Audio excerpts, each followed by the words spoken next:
What is Mage the Ascension? You see it, don't you? The threads that weave the tapestry of the world as we know it. Beyond the world, above and below, within and without. What is and what isn't. The Tellurian. We often ask ourselves at some point in our lives, what is reality? Is what I perceive true? Are we in the Matrix? A universal ant farm watched by beings outside of comprehension? A supernal science experiment going through the process of study? Imprinted memories of past existence, going through the motions like a ghost unwilling to pass on? It's all true. All of it is true. Awakening to this perception can be overwhelming, and some even go mad. But those who can control, learn, and tap into the essence of reality, pulling the threads of the tapestry to exert your will and perform true magic. They are the ones who earn the title of mage. And the end of a mage's journey culminates into ascension.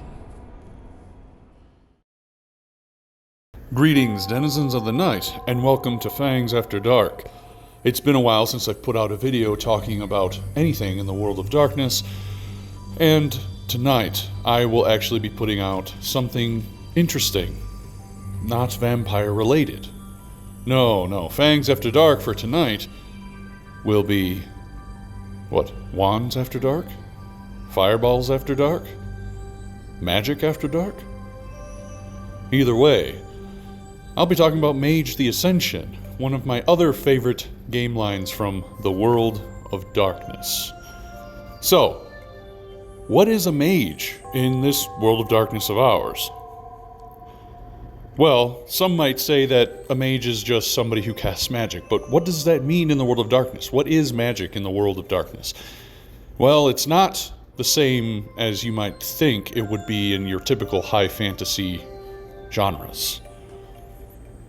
To answer what is mage, we will have to understand the nature of reality in the world of darkness. True reality is not fixed, but rather a set of agreed-upon assumptions enforced by the collective will of humanity, also known as the consensus. The laws of physics, science, logical reason, technologies, and the overall belief that extraordinary and supernatural cannot exist. This perception of reality is what rules the current modern nights. This gestalt of unified consciousness is what reality molds itself around.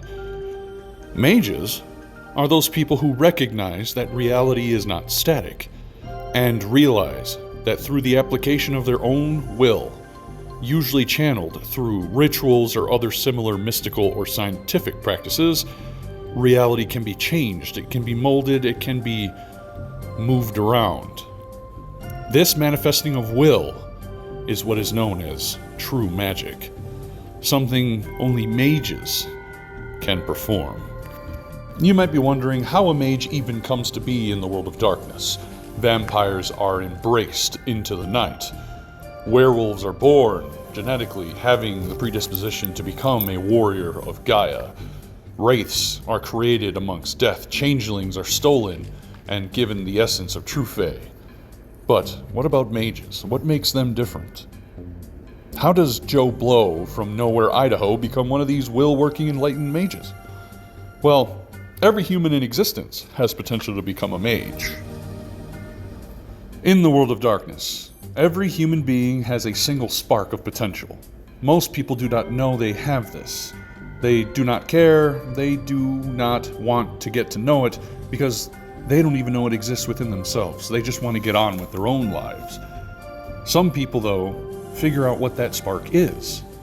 And that spark is very important, because sometimes that potential activates, and the normal, everyday, average mortal awakens into becoming a mage. What does the awakening mean, though? What is that?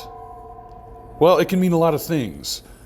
When somebody awakens into magedom, it just means that they become enlightened to the true reality that's around them, realizing that reality is malleable and changeable through the efforts of their own will.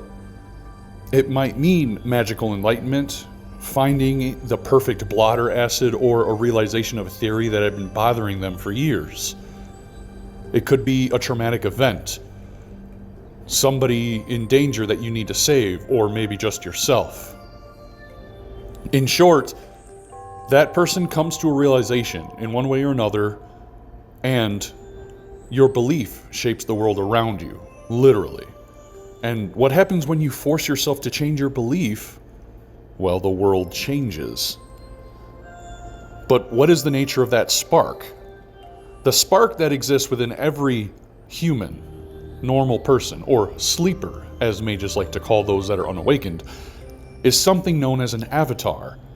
The avatar is the portion of an individual's soul which is the source of an awakened mage's ability to perform magic, and which grants the possibility of ascension. There is a lot of debate and belief and speculation in the nature of the avatar, but most will agree that it represents a higher power. Is it something you discover within yourself, or are you chosen by a greater being, or God? Either way, you stand on the precipice, touching the base of a greater understanding which allows you, as the mage, to use but a paltry sum of an insurmountable collective of godly power. Mages do not come to full realization of this power, though, most of them at least. Few to none can handle that awesome power with any certainty or clarity, which then in turn leads to mages to cloak this newfound potential in a familiar form, something that is understandable to that individual, using tools to help themselves along. Some may believe they affect the world through spells and their avatar. For others, through their connection to the watchtowers. Others see their potential through chance and ritual, or science and experimentation, or even through martial arts. Still, others view their perceptions as the true determiner of their reality, and alter those perceptions with drugs, alcohol, or sex. Mages are these awakened individuals with the power to warp reality for any reason they see fit. To be awakened is to become a mage, and everyone else are sleepers. And through these familiar practices forms what is known as an individual mage's paradigm, their personal belief of how their magic works. So, a mage in the world of darkness is a regular person who awakens that spark within themselves that lets them see a glimpse of the trueness, the true nature of reality around them, and allows them to perform magic in whatever way they think their magic would work. But after you become a mage, what is your goal? What is your purpose? Vampires, when they become vampires, essentially have to assimilate to the nightlife. They have to reconcile with their existence as vampiric creatures of the night, and they have to adhere to strict rules and regulations of their society depending on where they are.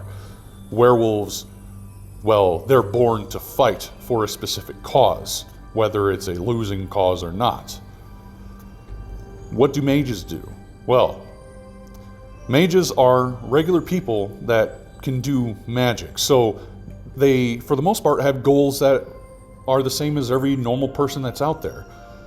But there are a couple of overarching goals, overarching things that mages do have to deal with.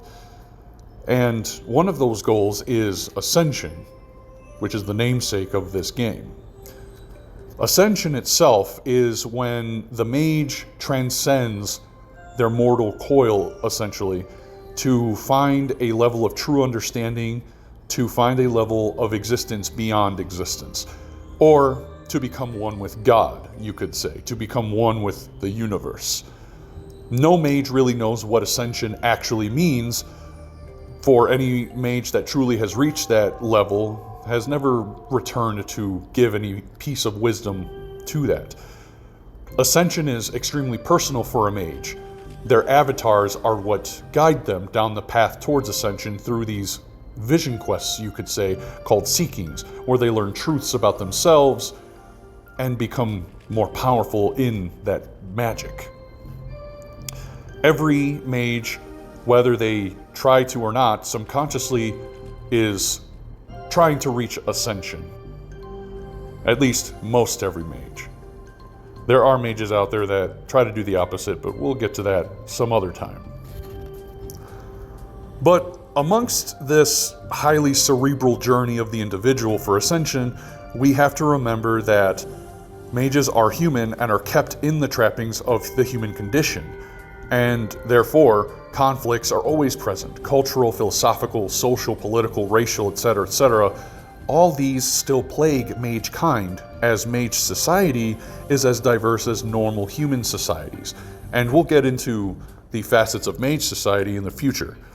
But because of these human trappings, because of the human condition, another big conflict that mages deal with in the modern age is the fight for consensus. We talked before that consensus is essentially the established reality based on the majority subconscious of humankind. People think that this kind of X situation is impossible, therefore it cannot exist. This makes performing magic in the modern day extremely tedious and risky for a mage, as every time magic is performed, reality likes to essentially snap back like a rubber band, saying, no, you can't do that. Fireballs can't just shoot out of your fingertips in the middle of the street. Stop it.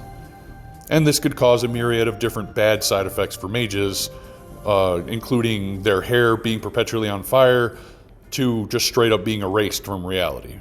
This is called paradox, which is something we can get into later as well. But it's essentially a check and balance for mages so they don't go too crazy with their magic. But without going into too much detail, mage society is divided into 9 mystical traditions, each with their own belief on how magic and reality is perceived and manipulated. And then there's another large collective of mages known as a technocracy. They don't see themselves as mages, they just see themselves as a more progressive, advanced version of humanity that relies on enhanced, enlightened science. Their magic is essentially technology and science to sci-fi levels, things like that.